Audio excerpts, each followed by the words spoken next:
Ben here. It's Friday video. Figured, let's talk about these things. Pedals. A little info on them.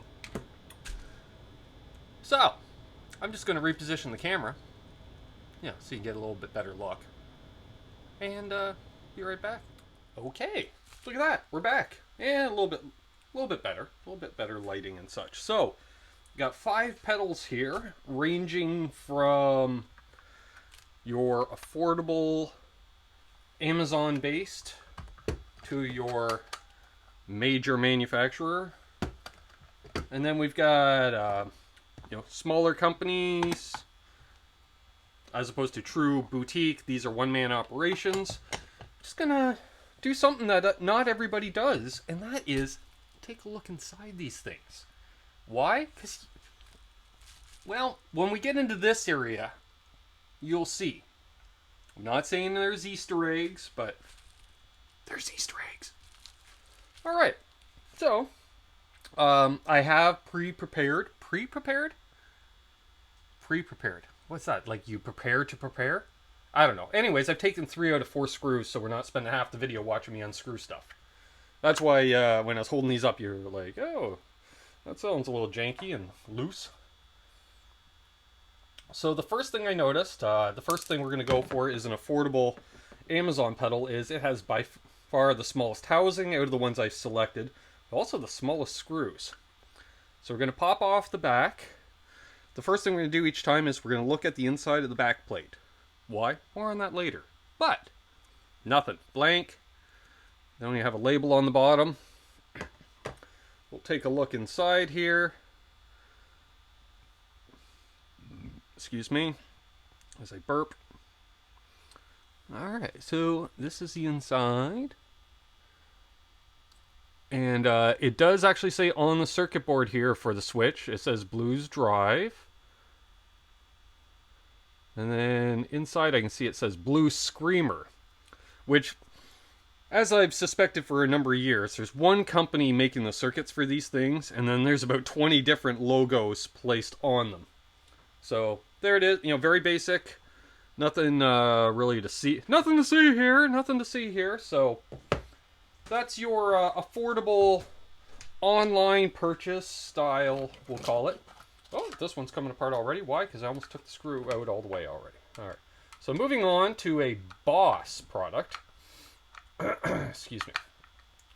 And I already realized, because anything involves this workbench, something has to not be quite right. And the first thing I was going to say is, okay, usually there is a label here. But previous owner obviously used this on a pedal board, and anyone knows that when you put Velcro strips over the label on a Boss pedal, Velcro takes the label with it. Again, blank on the inside. For whatever reason, blank on the inside. Alright, now with Boss products, they do put an extra layer in there to ground against the housing, I suppose. Alright, so we are looking here. Everything definitely surface mounted. Nothing easily accessible without pulling out the circuit board further, which involves removing side jacks, power connection to be able to get at the internals. But just looking briefly, it is using a lot of nice components in there. So there we are on that. Again, not really accessible, mass-produced, major company, right? Excusez-moi. And I will say, I haven't been inside any of these pedals except for this one. Lawrence Petross of Lawrence Petross Design, or LPD Pedals. After the corporate restructuring of 2020. Oh, excuse me. My allergies are kicking up today. I think I'm going to take a Claritin after this. Alright. Ooh, yes. So, when we get into the one-man operations, we'll call them the boutiques, it is a powder-coated housing. However, they left a spot. Why? Signature of the builder. We have written in hand here the build date, what it is, and that says gold here. Why? Because this is pedal. I think they're on their third run. Excuse me. Third run of pedals in the Vermin. And mine, I believe, is the only one with gold knobs. Inside, oh man, these things look beautiful. Look at that. Very well laid out, easily accessible components. And also I can show off, it says handcrafted Mesa, Arizona. There's even the little Vermin. Oh, you can't really see that. Trust me, there's a little logo of the Vermin in there. But this one is also custom because 3 of the 8 capacitors are green instead of black because they are an upgraded capacitor. Why? Because that's what Lawrence had at the time when he built this thing for me. So again, with the builders, you know, build date, signature by who built it, fun stuff like that. How are we doing on time? Oh, look at that. We're doing great on time. What do we care? Like you have anywhere to go other than watch this. Like, right? I've already realized I'm going to reposition my light over the workbench for some of the stuff since the light is kind of shining over the camera. Alright, so this one is the TL Pedals Honker Overdrive. TL being Tim Lewis. Tim, one thing other boutique builders do that you don't, or you do that they don't, is you put the little feet on here from the factory. Personal recommendation, send them separately. Why? Because I'm pulling these off and putting Velcro on to put on a pedal board. So, opening it up inside. Looking at the back cover. This one has a build date, a serial number, and then Tim's initials, TL. So this one was built June 10th of this year, and it looks like it's number 581. Looking inside. That's what I want to check out. Okay, so something I noticed Tim does that nobody else does. And I see there's a serial number and initial on the inside in here. And he's also got the serial number on the circuit board itself. This is version 2.1 by the looks of things, I see.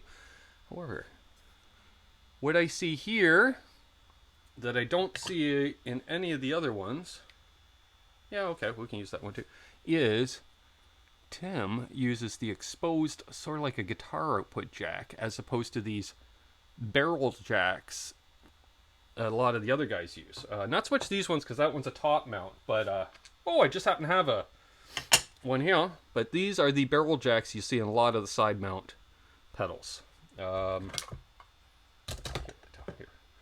See?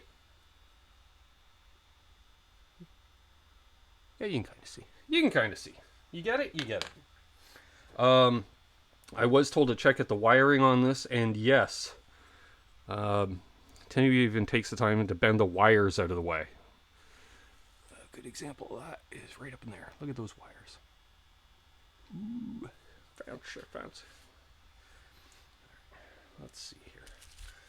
Keep looking directly into the light when I look at the camera.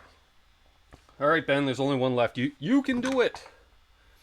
All right, and the last one here is one of my latest acquisitions. I say one of, because if you watch the Monday show, you know I picked this up this past Monday. But yes, I've already got another pedal since then. More on that later. All right, so what we have here is the Catalin bred Semaphore Tremolo. I found out, I asked for some info to you guys, the guitar community on Monday night show, what the dealio was this. What it is, first gen, long story short. This one has what appears to be a serial number and signature on the outside of the pedal on the back, which I thought was a little different. Also has the serial number on the inside of the plate. No date or signature, however. And I did suspect something rattling around in here. Excuse me. Wow, copyright, 2008. Man, I got the hiccups and the burps. Again, they use the traditional like guitar style output jacks, including this one has a stereo jack in it for some reason. I don't know why, but it does. Very nice looking design. I suspected I heard a rattle. So it's got a battery in it, so I'm going to pull that battery out of there, which they've kind of wedged in. An interesting way they cross the ground on the pots, although I don't know if I like the idea of the battery touching it too, is they put a big old copper plate in there.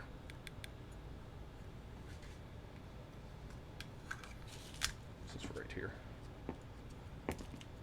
Oh, I hate taking off these clips.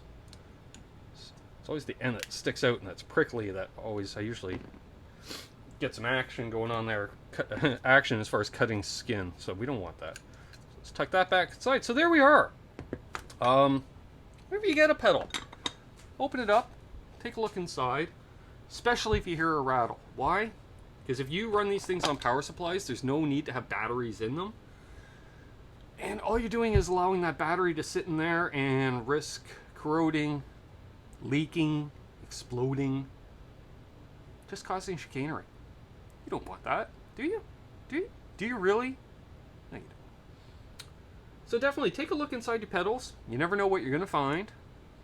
You know, I've opened up pedals and I found certain circuit designs share designs with other circuits, because let's just say these two are made by the same company. You open up the circuit board and it'll say right on it, Vermin/Honker or something like that. So, which, you know, because you can get similar gain structured overdrives, and it might be the difference of some resistors and capacitors, or I don't know how they do this stuff, but you know, swap out a few components and boom, next thing you know, you got a different style overdrive. More gain, less gain, no gain, all the gain, gain.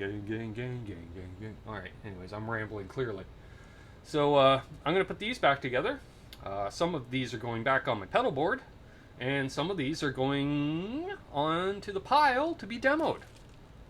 If you haven't already, please like, share, and subscribe. Leave a comment down below your favorite pedal manufacturer. We'll keep it nice and simple. You know, if you're an MXR guy, write MXR. If you're a Boss guy, you're a Boss guy. You're into Tim's stuff, you know, Lawrence's stuff. Maybe you use nothing but Joyo. I don't know.